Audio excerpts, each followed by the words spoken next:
It's time for the moment you've been waiting for. They waited 3 years! Fucking play it!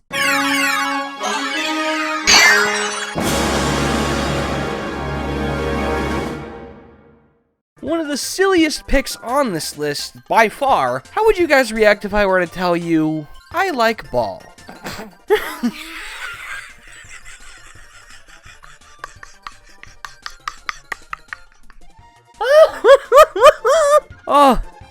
Oh, god damn it, he's serious. Yep, I'm for real. In a world where purple ping pong balls can master swordplay without a finger to their name, and penguins hit up the craze of Kringle cosplay, I think we can have Ball on at least one favorite abilities list. Ball is one of the oldest copy abilities in the series, debuting as the same time the mechanic did, and is the original "You left me behind, you bastards" ability. Everybody else forgot about it. Why didn't I? I don't know. I just find it cute. The concept is more bare bones than throw, if you could believe it, having Kirby stripped of his limbs and take part in the ancient sport of bouncy, bouncy, bouncy. I'd be more comfy screaming Bloody Mario right in Mir's face. Ball looks pretty silly, but sweet lord. You ever play a game of dodgeball with the bludger? That's basically the crap we're pulling here, you know? I should be fearing for their lives, but I'm laughing. I'm laughing my ass off. Am I sadist? This is basically a half-assed bootleg of Flubber lathered in Pyrovision, and I'm a psychotic baby step away from pre-ordering. Did you guess, maybe? This game of dead bitches volley does to bosses what Deadpool does to the fourth wall. Disgusting. As easy as it is to make a reference to big balls, it's even easier to see the flaws. Ball as an ability is rare, and it lands about as well as Bowser with buttery feet. Fuck. It takes balls just to give it a spin.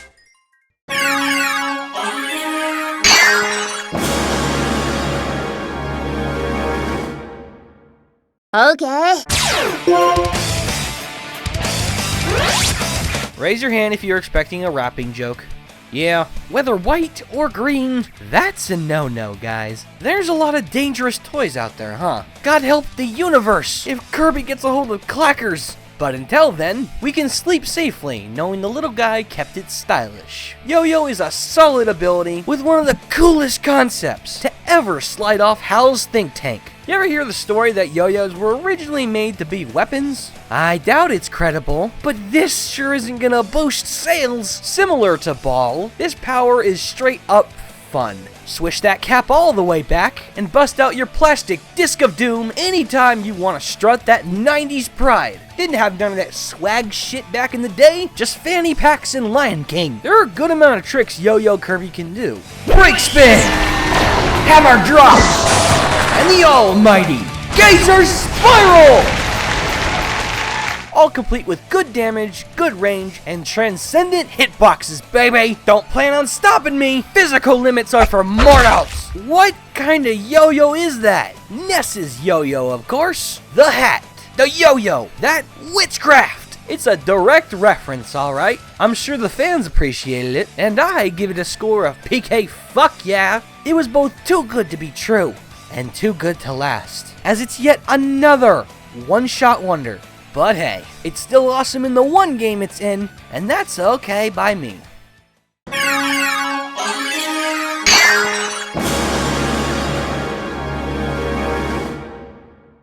Let's see how much blood's in you. Do we have enough TF2 references in this script? Yes? Well, fuck you! We'll call it foreshadowing. It's been a while since we touched Triple Deluxe, huh? Well, 20 spots later, we probably have the most overpowered ability post Return to Dreamland. Archer! Jesus Christ, it's hard to begin. You know how everyone bitches about the Huntsman in TF2? Give that OP bastard to Kirby and let dying pants shitting commence. The medieval weapon of the week allows our favorite homicidal gumdrop to bring about 1,000 arrows straight through any number of outdated Skyrim jokes. Think of this as the edgy reboot of Cupid. Trade in the diaper for Robin Hood memorabilia, take Cupid's cutesy little bow, and pump it full of key. Seriously, the arrows from this thing are disgusting. disgusting. With insane reach and tremendous power, you can wipe out entire bosses without taking a step. It's bullshit enough that war flashbacks of Spark are coming back, but even crouching can't go without complete intangibility. Yeah, that's probably okay. Give the Huntsman Sniper unlimited ammo and an Uber while you're at it. You can even still attack while you're camouflaged, effectively making the stone ability obsolete. Even though it's probably even more busted than Spark, it's a hilarious kind of busted. I've legit made sandwiches in the middle of boss fights, simply by holding crouch. Thematically, it's probably the most violent ability in the series. There's no frolicking around it anymore. Kirby is legit hunting these little animals in the closest thing it ever gets to being a sport. Hell, they even had to change the name for the international release. No joke here, that shit translates to sniper, as in assassin, killer. Oh, it's all so perfect.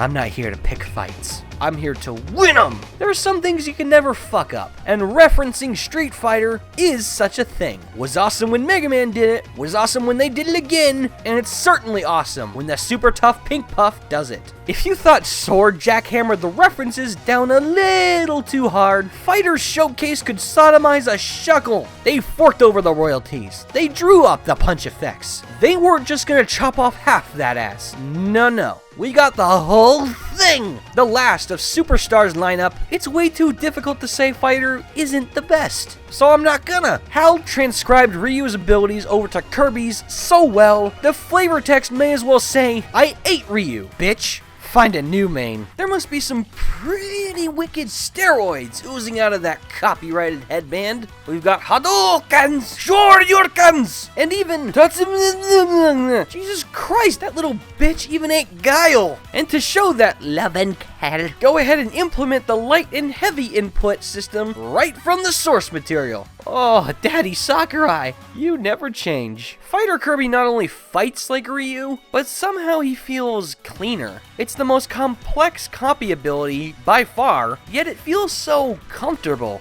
It's also one of the most powerful abilities around when mastered. And there's not many downsides beyond zero use in puzzles and its high learning curve. But for how beastly it is for combat, I'm sure you can look past that.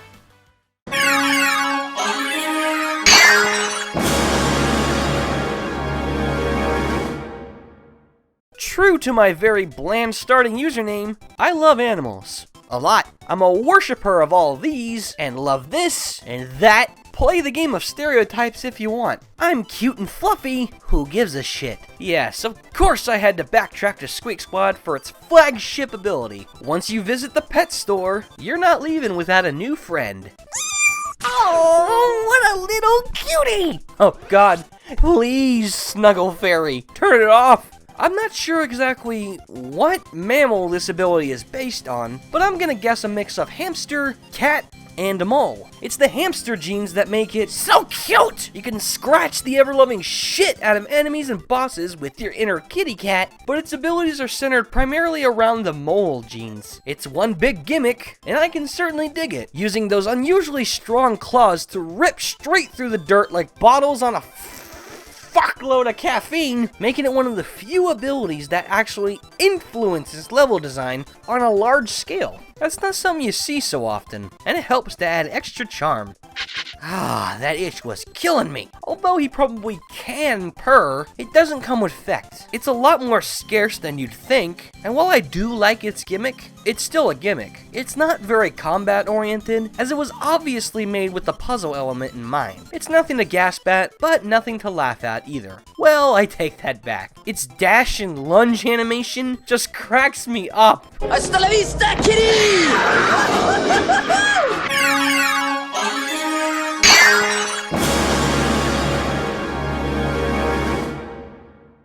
Kirby's ensemble cast of characters has been fan-revered to some ridiculous degrees. Everybody wants to hug cute little Kirby. Everybody respects the valiant, almighty Meta Knight. And every meme lord imaginabl's gotta have their own DD Dank response pic.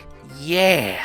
But where's the love for the original Furby? The question remains, what was the point of adding Waddle Dee to the main group? That's the point. I knew right from the start this was gonna be one of the craziest things. Peachy's gotta take notes from 3D. If that bitch just gave the little mushroom tips Bandana D officially autographed Spears, Bowser would be the world's badassiest roll of Swiss cheese. Spear has got to be the most savage copy ability in execution. Take a twig, a shark's tooth, rip off the propeller of a helicopter, and while you're at it, go ahead and George Lucas E Honda. Fax all that shit to Mumbo, and within 3 to 4 business days, you'll have a brand new stick of whoop ass. Oh, son, I'm having so much fun. Get that crap out of my house. Bitch. That is impalement. These motherfuckers are getting stabbed. I'll commend a squeaky clean plate, Mr. Rated E, but you're just lying to us. Sharp steel through soft flesh equals blood. I should know. I passed geometry. I can tank a fib when I'm given the goods. And Spear is good. Great for combat, has ridiculous range, and is a makeshift spike cannon. Plus stab. It allows for attacks and techniques you wouldn't dream as possible under the context. You thought a stick could be stopped by a wall? No. What? I believed I could fly. Had it on repeat all day. Now look at me. Walking stick, riding stick, flying stick. Fuck, I love Kirby games. We're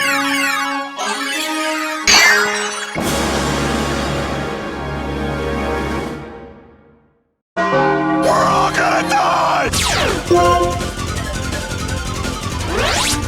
You've all been brilliant, but it's time you return those Nobel Prizes. That punchline cost me $35. Get ready for the most violent round of Wii music of all time! I didn't think it was at all possible, but Triple Deluxe managed to top Spear's Best Melee Ability Award, because, yeah, Bell is quite something. Music has always been great for this series, but I always wondered why we never had a full ability based on it. If you have a chance at believing in this, Bell is even more powerful than Ear Rape. Pianos may be the classic fuck you up instrument, but getting bludgeoned by a bronze bulb wouldn't make for happy fun times. Kirby not only beats into skulls with insanely long solos, he can generate sound waves in the form of ranged projectiles, with the rare bonus of use underwater, and this absolutely busted dash attack. Being saved by the bell turns into a wishful urban legend. You're more likely to be saved by the Jersey Devil. It's powerful, it's cute, it's common. But best of all, it takes full advantage of the idea. Whilst he ring-a-ding-dings the shit out of you, a soothing rhythm still plays. Unlike Mike, Bell sounds very pleasant in a rampage, and I'm convinced Kirby's having fun. It's the most psychotic concert imaginable, and I'm still throwing money. For whom the bell tolls isn't an epitaph? First time for everything.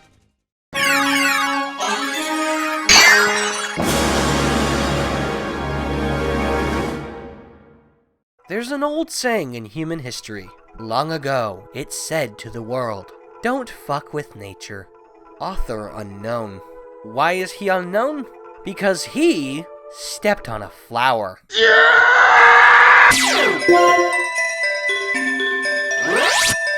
I smell deja vu. I don't know why the Kirby series ignored the blue and green of the elemental spectrum for so long. Perhaps Sakurai was Lord of the Fire Nation. Or he picked Charmander. Holy shit, it makes sense now. Generally speaking, I play for Team Grass, and that taste seems to translate over to Kirby unharmed. I was surprised just how much I came to love the Leaf ability. We see grass like Sonic sees shit. Way too fucking much. Though, its place in the Kirby series is unusually refreshing. Even with water, they at least had an experimental starting point to build off of. But there's never been any kind of precursor to Leaf. so that makes it even more of a treat. Danny DeVito was busy doing, I'm sure they're not total ass, movies, so Curbs was recasted to play the Lorax. Say goodbye to your happy ending, those bitch-ass trees are hush-hushy about some satanic murder mojo, when this is their spokesperson. Don't walk on the grass. For once, Nature Power is a permanent grass-type move. We've got Razor Leaf, Leaf Tornado, Leaf Storm, Shadow Force, and Leaf Blade. Wait, the fuck? Ah, that's where Archer stole it from. Hunting in the woods for too long. These two feel very similar when I think about it. Still, I think Leaf did the deed better. When you combine limitless intangibility with powerful uppercuts and swift projectile pressure, you get a tried and true superpower that combines style, elegance, and plantations worth of strength. It's ironic how the disposition of the elements shift between our world and Popstar. Fire's all over the place, and leaves are rare. Fire's decently balanced, and plants are a menace. PSA via Subversion. Neato. Though, you kinda made things worse. I've seen Biollante and Jumanji. I'm more scared of this.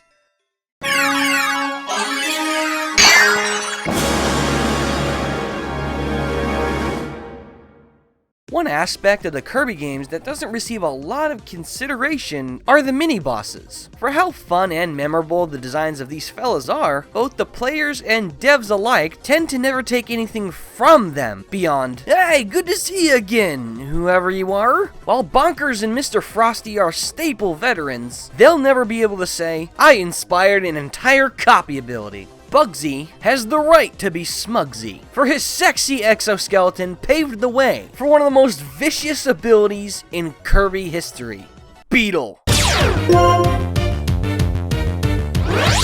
Talk about a breakout edition. Hypernova was obviously intended as the flagship ability of Triple Deluxe. It's on the box after all, but I'm sorry. Compared to what is basically the Heracross of Kirby, my head wiring would have to be buggy as fuck to agree. As much as I adore fluffy little animals, no order within the animal kingdom appeals to me more than insects. And turning Sakurai's mushy little daemon into one was brilliant! Beetle is a powerhouse newcomer, offering swarms of varied utility, and is probably the most combat-efficient ability in the series next to Fighter. It's some pretty sweet stuff. Hal's virtual projection of the Herculean Rhinoceros Beetle, a warrior among bugs, and not the kind of thing you like to see flying towards you. Channeling his inner arthropod, Kirby is granted a spiritual mix of 5 different abilities. Swords, vicious melee combat, stones stall then fall, invincible hitboxes, jets, aerial hovering, spears, indispensable range and damage output, with suplexes, multi-directional command grabs. It allows for a surprising amount of puzzle solving, powerful close quarters brawling, and massive practicality value. Ordinarily, I commend copy abilities for taking an underdog route,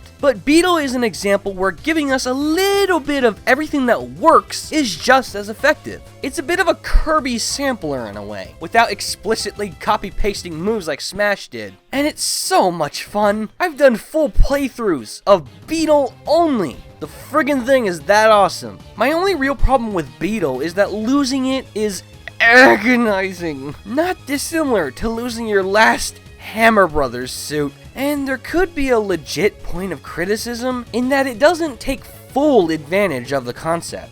I mean, if Kirby was as strong as the real Beetle, he would be able to bench press the level.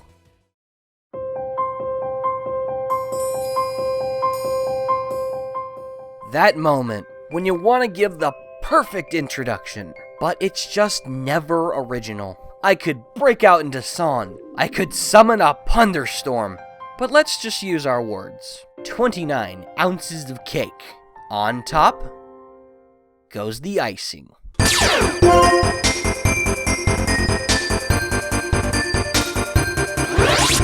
Surprises come when least expected. This, however, is like the big-ass twist from Empire, flanking me with a crit-boosted force of nature from a dimensional wormhole out of my freshly made Hot Pocket. I couldn't even predict this kind of shit if I tried. Yes, Madame Clairvoyant, you told me Beetle was gonna be number 1. Stupid lying bitch. Ice is an amazing element, ordinarily ranked right behind electricity as second favorite, if I'm being honest. My affinity for this franchise's cryokinesis is noticeably complex. Despite being a member of an energy triangle, I can't help but feel Ice is the centerpiece of attention. Sure, it's had the obligatory identity crisis and retcon, like Fire and Spark, but Ice not only feels the most balanced and consistent of the three, it has all the charm in all the right places. Just the tiniest little details they specifically add to this cool customer is just the cutest. Ice skating, the freezing of terrain, even a signature death insignia. It's those little things I heart so much. It's beautiful through movement, effect, and even the costume just breathes elegance. To complement, it's also an extremely thorough power. I get way more satisfaction when I play with Ice than both Fire and Spark, possibly combined. Even after defeat, enemies are still assets for combat, as you can totally abuse the mechanic to blow through waves of the harmless bastards. In even its simpler incarnations, Ice is so much fun, despite how little you're given. But when it comes time to break out the final form, things get cold enough to conjure up a whole frozen trilogy. Please don't tell me I predicted the future. Beam's buffs were huge. Sparks were insane. But Ice had to have gotten the most luxurious advancement of all. Stronger attacks, new attacks, and was even merged with its freeze fragment. I'm running out of words, guys. It's fun. It's powerful. It's charming. It's prominent. It's highly developed. It has a super ability. It's fucking cool. There's nothing quite like a cold one. After all that video, this has been Fawful's Minion. I hope you all enjoyed your gift. Time for number 0.